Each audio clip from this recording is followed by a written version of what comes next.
জুলাই সনদের আলোকে আইন সংস্কার কমিশনের প্রস্তাবনা বাস্তবায়ন, বললেন মন্ত্রী। হাসিনা দেশে ফিরলেই ব্যবস্থা।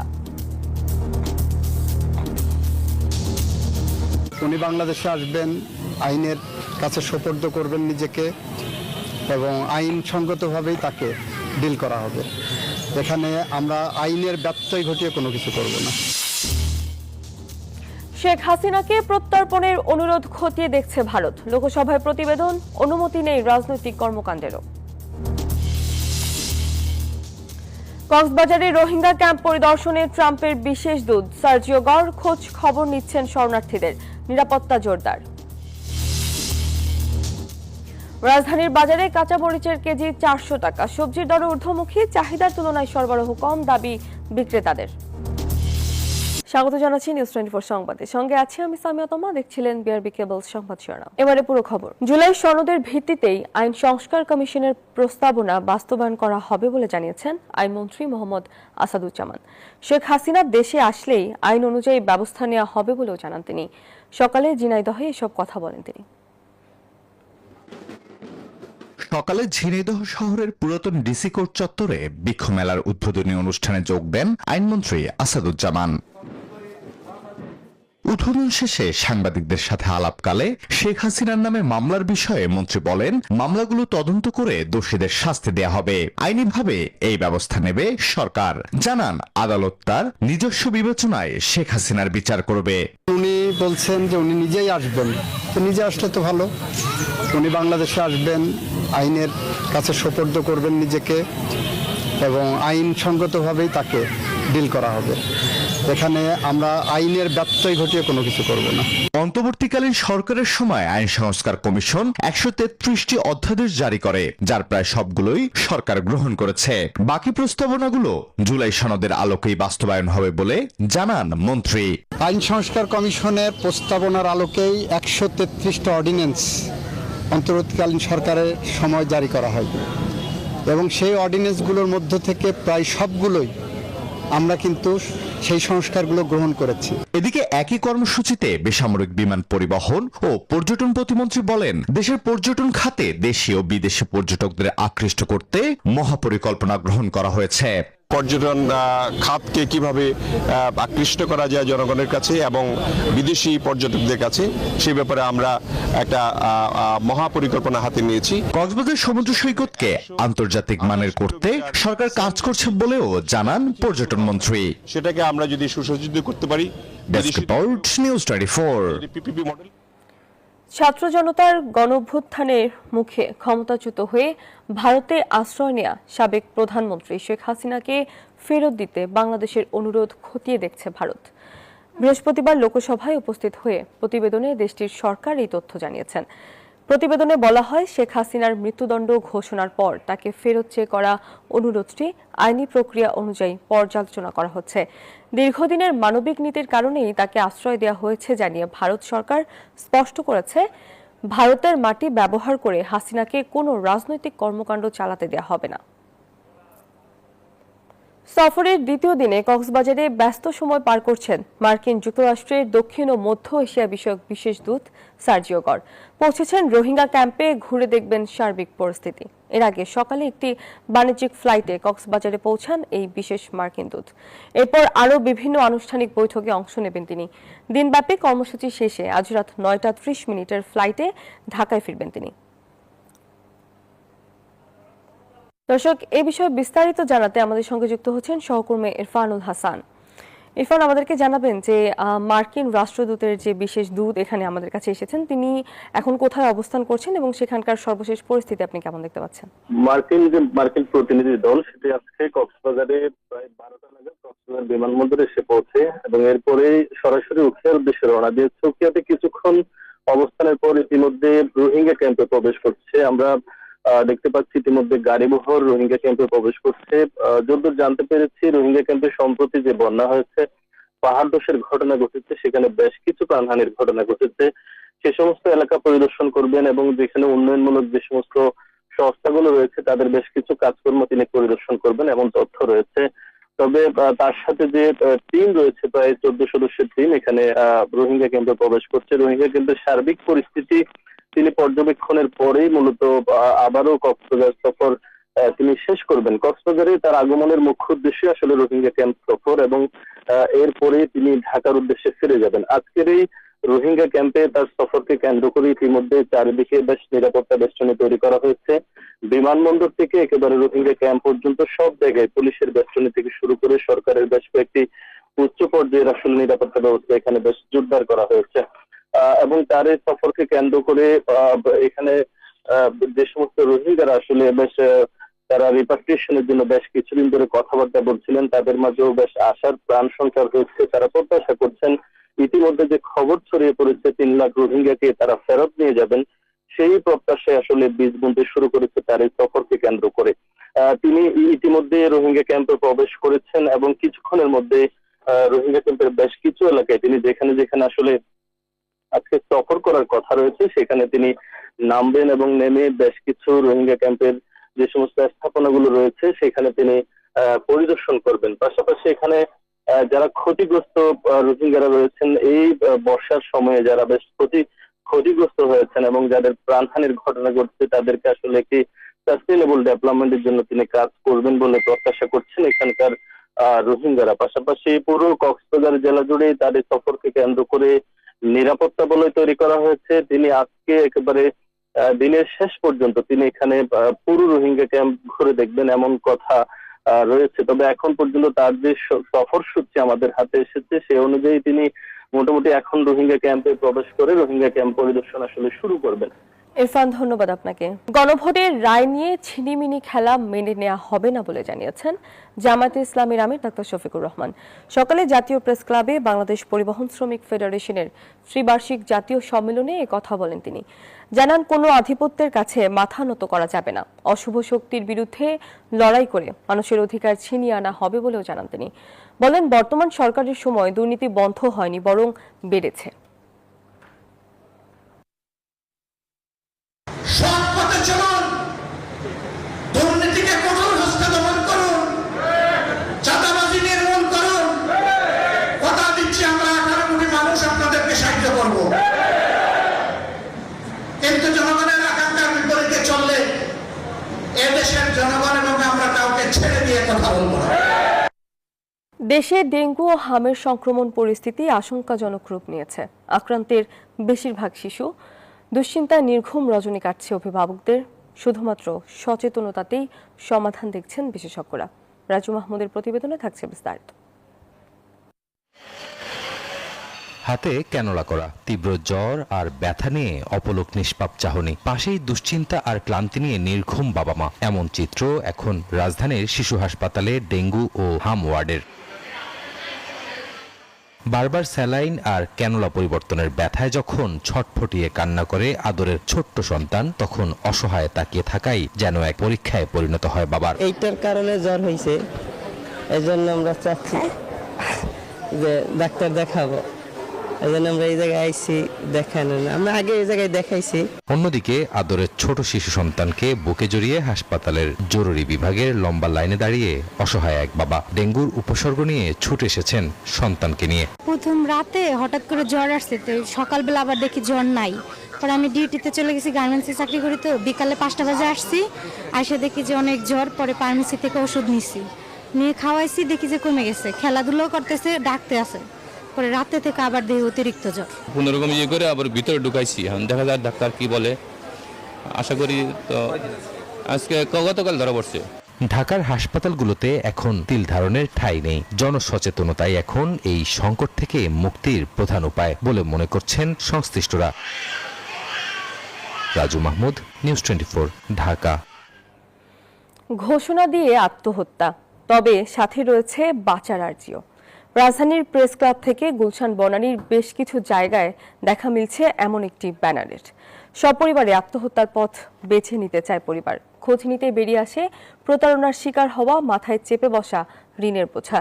1.5 মাসের ব্যবধানে নবজাতক শিশুসহ প্রিয়তমা স্ত্রী এবং বাবার মৃত্যুর করুণ এক গল্প। জহিরুল ইসলাম টুটুলের ক্যামেরায় নাইমাল জিকর প্রতিবেদন।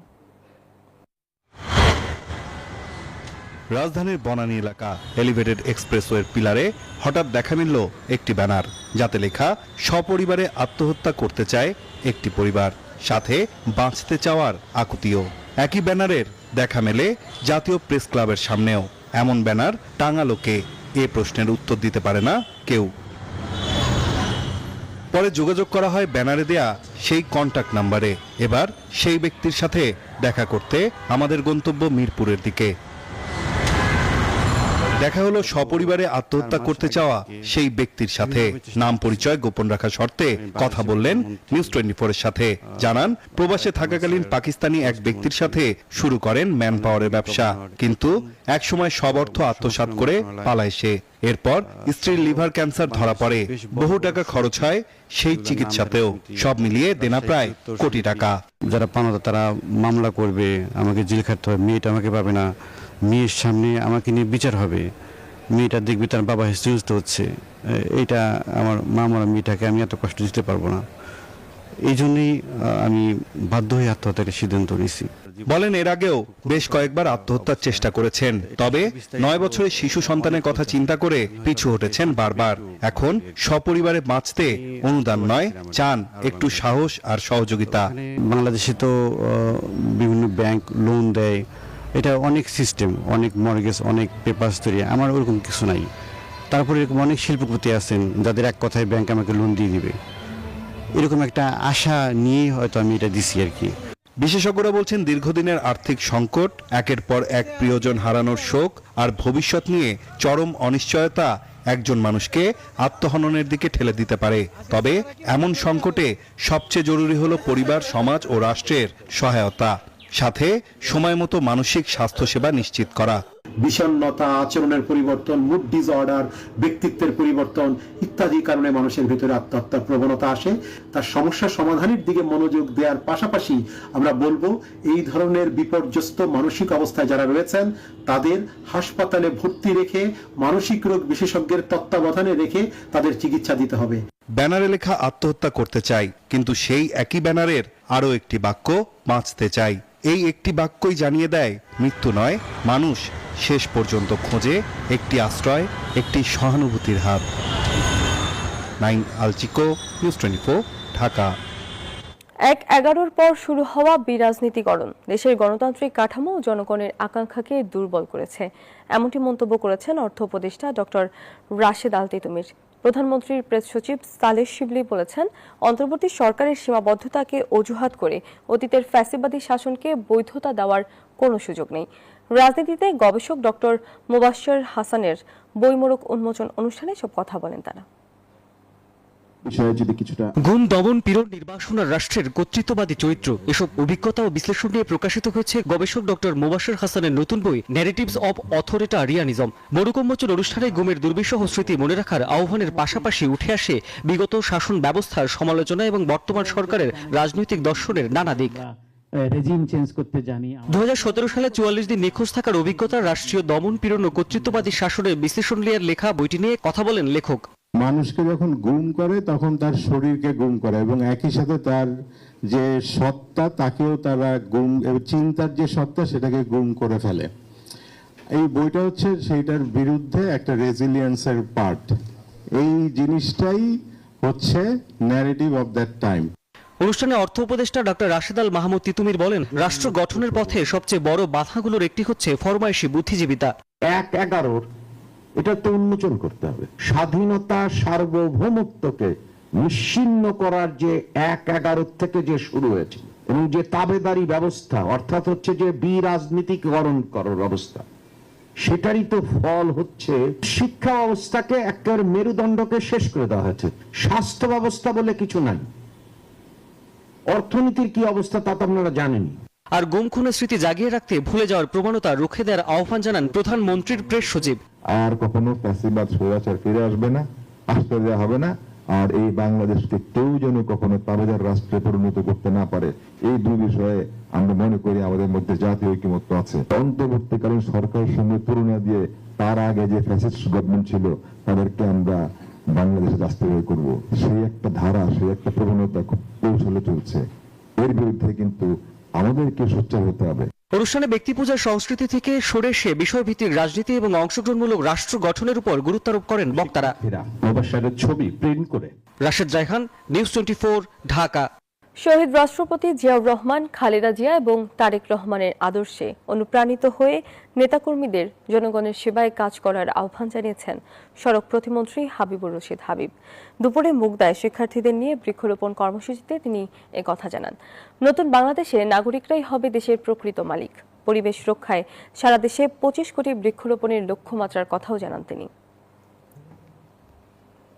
শহীদ রাষ্ট্রপতি জিয়াউর রহমানের আদর্শকে ধারণ করে, দেশনেত্রী বেগম খালেদা জিয়ার আদর্শকে ধারণ করে আমাদের বর্তমান প্রধানমন্ত্রী জনাব তারেক রহমানকে তার কর্মকাণ্ডকে অনুসরণ করে আপনাদের দল, আপনাদের কর্মকাণ্ড, আপনাদের ব্যক্তিগত ব্যবহার সবকিছু পরিচালিত করেন। নিজেরা ভালো কাজ করেন।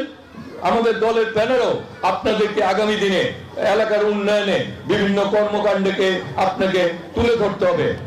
টানা বৃষ্টির প্রভাব ও সরবরাহ কমে যাওয়ায় রাজধানীর বিভিন্ন বাজারে নিত্যপণ্যের দাম লাগামহীনভাবে বাড়ছে।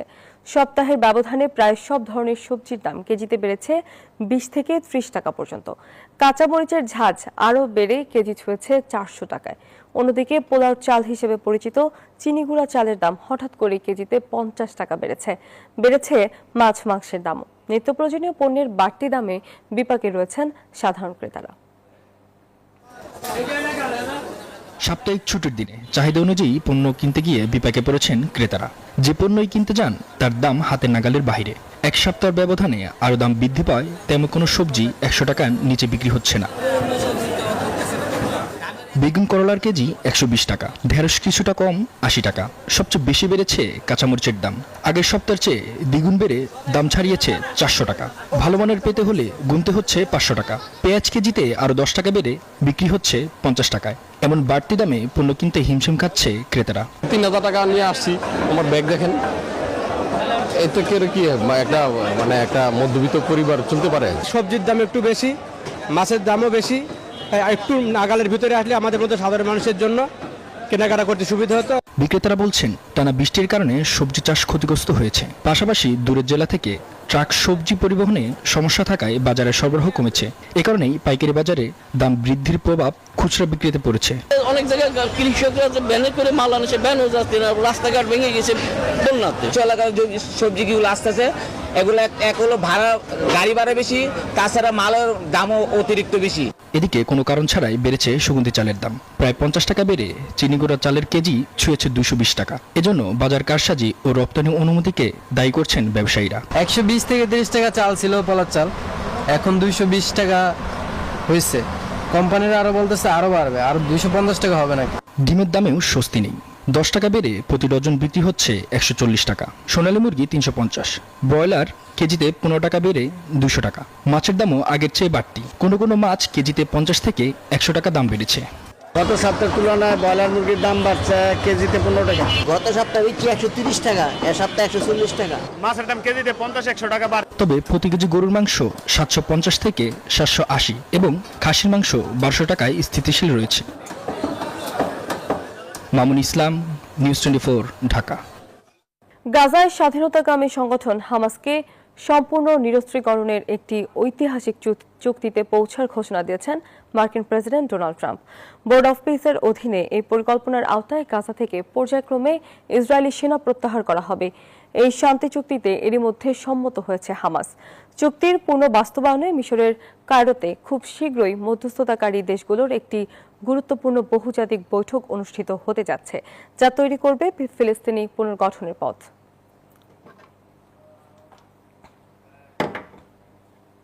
যুক্তরাষ্ট্রের হামলার জবাবে এবার কুয়েত, বাহরাইন ও জর্ডানের মার্কিন সামরিক ঘাঁটিতে পাল্টা হামলা চালিয়েছে ইরানের বিপ্লবী গার্ড বাহিনী আইআরজিসি জানিয়েছেন তাদের হামলায় কুয়েতের মার্কিন ঘাঁটিতে 2টি ড্রোন হ্যাঙ্গার এবং একটি জ্বালানি ডিপো পুরোপুরি ধ্বংস হয়েছে।